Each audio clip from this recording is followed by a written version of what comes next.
بسم اللہ الرحمن الرحیم۔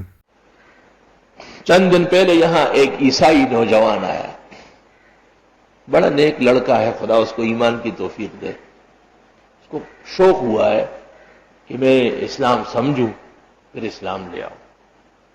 ادھر ادھر مولویوں کے پاس گیا تو اس کے بعد میرا نام بتایا کہ وہ ایسے سخت مزاج سے آدمی ہے، لیکن کوشش کرو کہ وہاں تمہیں جگہ مل جائے۔ اور تو اس نے 2-3 مرتبہ ٹیلی فون کیا کہ میں فلاں نام بتایا، یہ بول رہا ہوں، کوئی وقت بھی ہو آپ مجھے اجازت دیں، میں خدمت میں حاضر ہوتا۔ کسی مولوی نے اس کو باقاعدہ اسلامی آداب سکھائے۔ ایک دن میں موڈ میں تھا، بڑی بشاشت میں بیٹھا ہوا تھا، میں نے کہا چلو آ جاؤ۔ وہ آ گیا، اب بڑی لمبی شلوار پہنا ہوا، بہترین کرتا لمبا جیسے علماء ہوتے ہیں، اور بڑا حسین جمیل نوجوان، موٹا تازہ۔ میں نے اس ہاتھ ملایا، وہ بیٹھ گیا۔ میں نے کہا کیا نام ہے؟ تو اس نے کہا کہ اب تو آپ کے سامنے بیٹھا ہوں، صحیح نام بتاؤں؟ تو وہ جو پہلا نام بتایا تھا نا، اس کے ساتھ مسیح کا لفظ بڑھایا۔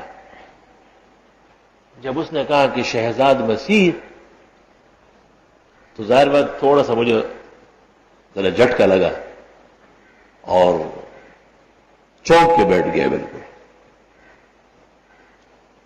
کہنے لگا حضرت کی خدمت میں حاضری اسلام جاننے کے لیے ہوئی، اور اگر اللہ تعالیٰ نے توفیق دی تو میں اسلام قبول بھی کر لوں گا، لیکن میرے کچھ سوالات ہیں، اشکالات ہیں۔ میں نے کہا ٹھیک۔ بات چیت شروع ہو گئی، 1-2 گھنٹے بات چیت ہو گئی۔ اس کے بعد وہ گیا، کچھ کتابیں میں نے پیش کی، 15 دن بعد پھر آیا، اور کتابیں پیش کر دی، پھر اور آیا۔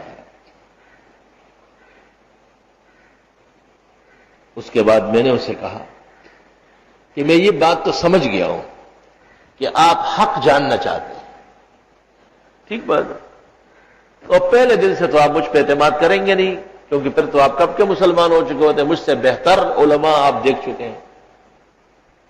تو میں اب تمہیں حق جاننے کا طریقہ بتاتا ہوں، اس کو سن لو ذرا۔ اس نے کہا بالکل، بڑی مہربانی ہوگی۔ میں نے کہا حق 3 طریقے سے پہچانا جاتا ہے۔ پہلا یہ کہ اللہ تعالیٰ کی طرف سے جو حق آیا ہے وہ کیا چیز ہے۔ اللہ نے ہدایت کا جو سامان بھیجا ہے وہ برحق ہوتا ہے۔ ایک بات آپ ذرا غور سے سن لیں۔ دوسرا طریقہ یہ ہے کہ جو لے کے آئے ہیں وہ کون ہے، ان کی زندگی پوری کی پوری ہونا چاہیے۔ تیسرا یہ کہ ان دونوں کا ماننے والوں پر کیا اثر ہے، اس کا کوئی ماننے والا ہے دنیا میں؟ تو میں نے کہا اب آسان ہو گئی بات۔ میں نے اس سے پوچھا باقاعدہ کہ مجھے سناؤ میں نے کیا کہا۔ اس نے کہا آپ نے کہا کہ حق جاننے کا پہلا طریقہ یہ کہ اللہ تعالیٰ نے ہدایت کہاں بھیجی، کون سی ہدایت بھیجی، وہ کہاں ہے؟ تو میں نے کہا آپ جواب دیں گے نا کہ وہ انجیل ہے؟ اس نے کہا ہاں۔ میں نے کہا دوسرا یہ کہ جس شخص کے پاس انجیل آئی ہے، جو انجیل لے کے آئے ہیں حضرت عیسیٰ علی نبینا علیہ الصلوۃ والتسلیم، ان کی زندگی چاہیے۔ 2، تیسری بات یہ کہ ان دونوں کا اثر کہاں ہے، اس کا ثمرہ کدھر ہے۔ بس حق جاننے کے یہ 3 لطیفے ہیں، اس کو پکڑو، آسان کام ہے۔ تو میں نے کہا پہلی بات تو یہ ہے کہ تمہیں پتہ ہے کہ انجیل کے نسخے کتنے ہیں؟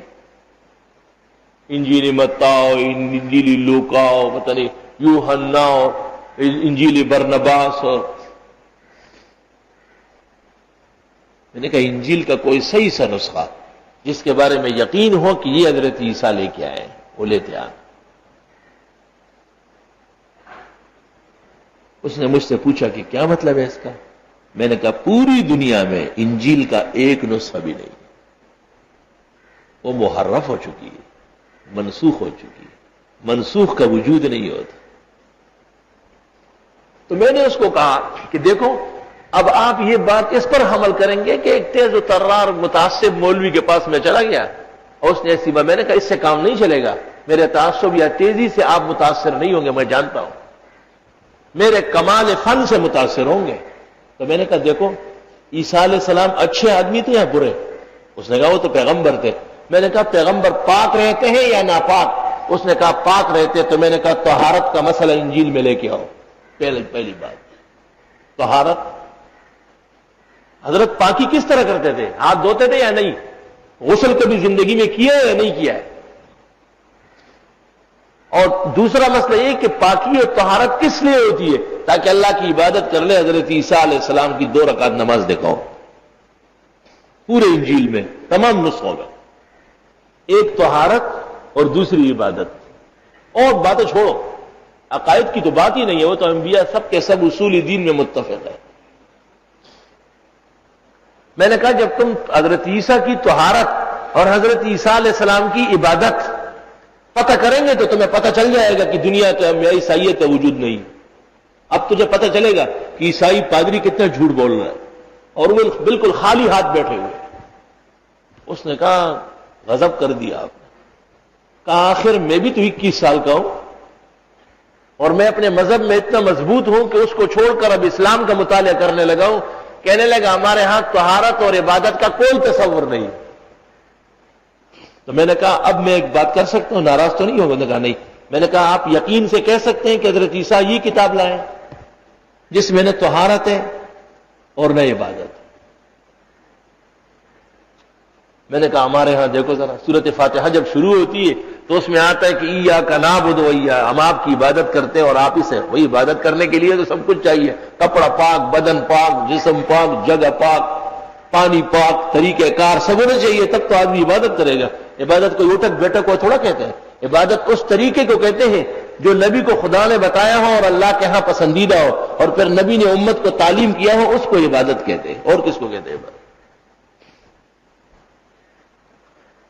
تو تھوڑی دیر بعد مجھے کہتا ہے کہ آپ کو تو عیسائی کو مسلمان کرنا بہت آسان ہے، اگر میں لوگوں کو لاتا رہوں تو وہ میں نے کہا یہ میرا کام نہیں ہے، کام تو صرف اللہ کا ہے۔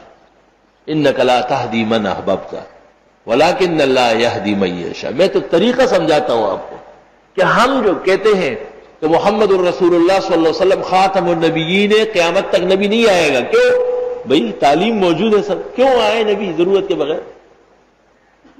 اور ہم جو کہتے ہیں ہماری شریعت ناسخ ہے، ہماری شریعت کامل و اکمل ہے، تو ہمارے ہاں میں نے کہا طلبہ بیٹھے ہوئے تھے صاحب، میں نے کہا یہ صاحب ایک بچے کو بلایا، وہ آ گیا۔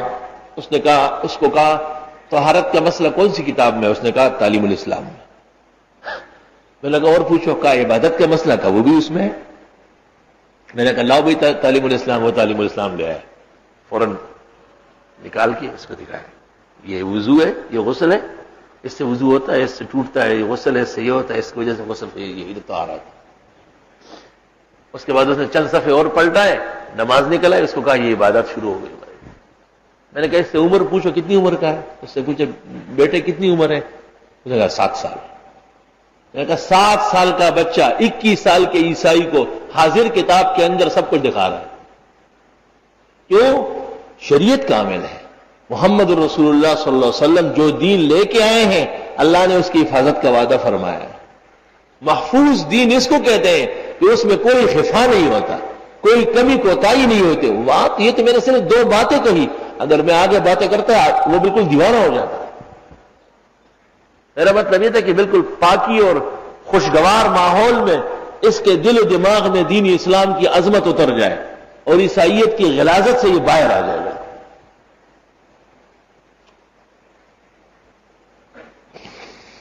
میں نے کہا کہ اب ان دونوں باتوں کا، طہارت کا اور عبادت کا اثر دیکھنا ہے۔ اس نے کہا ہاں۔ تو میں نے کہا یہ جو مسجد میں لڑکے بیٹھے یہ کیسے لگ رہا ہے؟ تو وہ رو پڑا بالکل۔ اس نے کہا جب میں یہاں سے گزرتا ہوں خوشبو آتی ہے۔ کہا میں اپنے چرچ میں جاتا ہوں تو ہر وقت بدبو ہی بدبو ہوتی ہے۔ میں نے کہا دیکھو جیسے میرے سر پر پگڑی ہے، چھوٹے سے طالب علم کے سر پر بھی امامہ رکھا ہوا ہے، جیسے میرا سر ڈھکا ہوا ہے تو ہمارے سارے طالب علموں کے سر ڈھکے ہوئے، یہ سب وارث الانبیاء ہیں، اسی علم کے پڑھنے آئے ہیں جو حضرت چھوڑ کے گئے۔ میں نے کہا سر سے پاؤں تک جس شریعت کا میں پابند ہوں ان میں سے ہر ایک بچہ پابند ہے۔ یہ تو آپ اعدادیہ والوں کو گر رہے ہیں جو کسی شمارے میں نہیں ہے، آؤٹ لیول کے لوگ ہیں وہ۔ ہمارے ہاں اصلاً تو دین شروع ہوتا ہے اولا سے، اعدادیہ تو ایسے ترخانے کے لیے نکالا گیا ہے، اور ان غریبوں کو گلستان دے دی جو بخاری کے پائے کی کتاب ہے، یعنی رجال کی کتاب سے بیان کے ہاتھوں برباد ہو رہی ہے۔ میں نے کہا کہ اب آپ کی خدمت میں دور حدیث کا ایک طالب علم بلاتا ہوں جس کے ہم چند دنوں میں پگڑی باندھنے والے ہیں، اور میں نے کہا اس سے ایک درجہ آگے متخصص کو طلب کرتا ہوں جو ہمارے ہاں فتویٰ سیکھنے آیا ہے، اور میں نے کہا وہ آپ کے ساتھ بیٹھیں گے اور میں اٹھتا ہوں، آپ اس سے بات کریں، بات وہی ہوگی جو میں نے کہی ہے۔ مفتی ظفر علی خان رحمۃ اللہ علیہ کے مزید قیمتی بیانات، علم حدیث اور تفسیر کی باتیں سننے کے لیے ابھی اس چینل کو سبسکرائب کریں، بیل آئیکن کو دبا دیں تاکہ ہر نیا بیان آپ تک فوراً پہنچ جائے۔ اللہ تعالی ہمیں ان باتوں پر عمل کرنے کی توفیق عطا فرمائے۔ جزاکم اللہ خیر۔